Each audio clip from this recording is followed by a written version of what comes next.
Left, when you guys were down by 10, what sparked the push that allowed you guys to come back?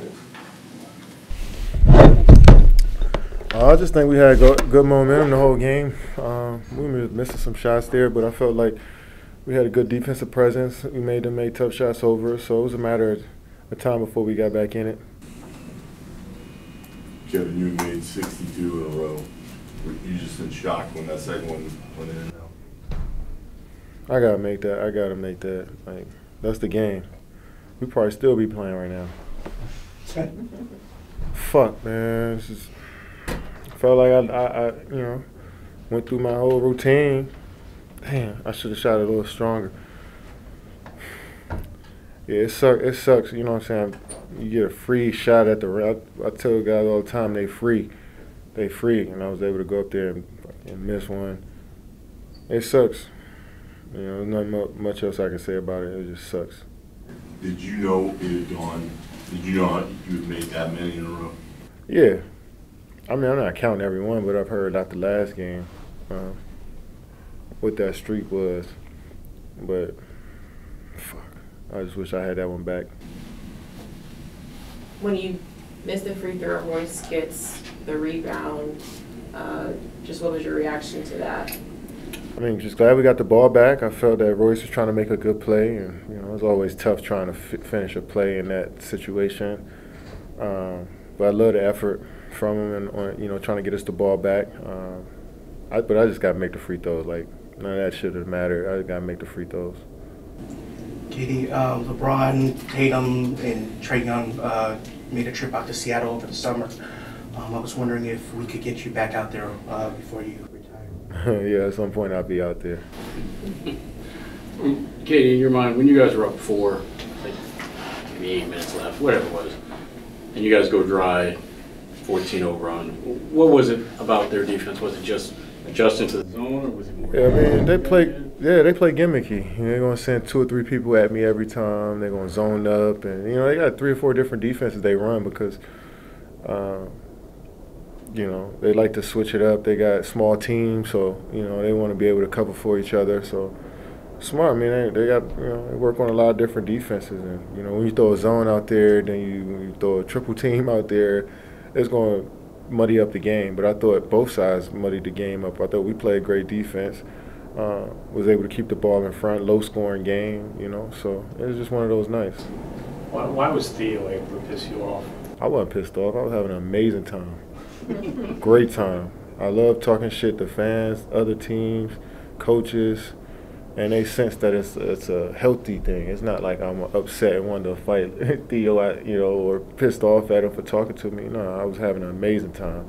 Ain't no better place for me to be at this point in my life was where I was tonight. He said that he told you we have to be Magic Johnson. Yeah, I mean, they don't want nobody in this league want to let me go one-on-one or want to see me in my spot, so they're going to throw 3 or 4 people at me, play zone up when I get the ball. And I was just telling them this is how great I am. I mean, that's just a simple fact that, when you put that much attention on one player and we're playing a team sport, it shows how great I am. So, he understood. Oh, he agreed? Yeah. He said you're right. And that's why the double did. I understand it. Kevin, how often, I saw the refs come over and talk to you guys a couple times, and you were like, no. How often did they try to mitigate anything like that getting out of hand now these days? I mean, once you're on the court, they can sense my tone. They can sense my energy that it's nothing more than just a little fun shit talking. And it didn't escalate anything past that. That's what you're talking about, right? Yeah. Yeah, they can sense that on the floor, but they also have to control the game as well. They can't let it get out of hand, and sometimes I can get out of hand for sure. With all of us can just talking to one another. So, but they knew it wasn't nothing serious. When you guys go box one on Luke and you're over there in the corner, what's that conversation? You guys just look like you. We went box. Oh, we don't play boxing one. We play straight up defense. Okay, when you're hugging Luke in the corner. Oh yeah, I mean we denying. I mean shit. That's what they do That's what you do to good scorers. I mean we let the other guys play. They don't really know how to dribble or create for themselves. So I felt like that slowed the game down for them as well. So any chance we got, try to deny him the ball and make his life tough. But he's such a great player, they'll figure it out. Thoughts on Ben's game coming off the injury? I thought he moved well. I thought he got up and down the court. You know, he's been out for a week now, and so it's only going to get better.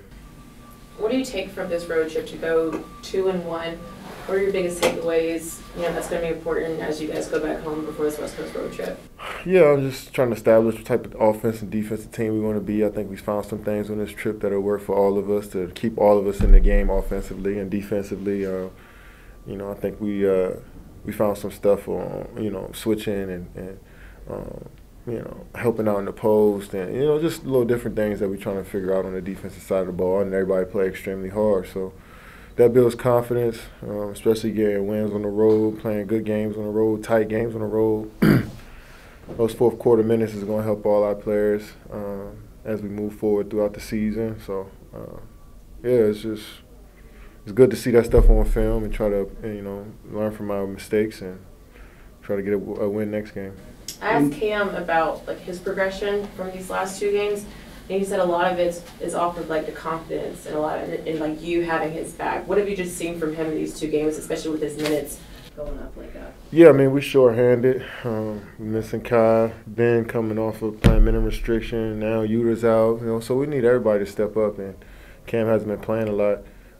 So the last 3 games, we just told him, be aggressive, go downhill, be a scorer. That's what you do. You put pressure on the defense, and he was able to do that. And, you know, next couple games, I'm going to expect even more out of him, and I know he's going to bring it. So it's good that he's coaches trusting him late in the games as well to make plays for us. Yeah, so many guys that are coming back off of surgeries. You know, some of them are obviously further along than others, but when you got Ben coming back, Seth coming back, Joe just starting to seem to get back to his normal self. Edmund. Yeah. How do you guys, I guess, help them along that path, but still, you know, demand the kind of level of play that you need to win? Just demand the level of play that we need. You know, you can't baby nobody through no injuries. If you're on the court, you're on the court, and that's how they all feel. You know, if you can't play, then go rehab. So once you're out there, we expect you to, you know, do your job. And nobody's out there complaining about, you know, they're injured or they ain't played in a while. Everybody's going out there and try to follow the game plan and be the best that they can be. But, you know, from somebody on the outside looking in, just try not to even bring it up. You know, just expect these guys to be at their full strength. Thoughts on Nate Robinson's kidney injury, or disease, I'm sorry. Nate? I hope he gets better. Hope he gets all the treatment that he needs. Nate's played with Nate for a year, so know him a little bit. You know, wishing him the best. All right, thanks, Kate.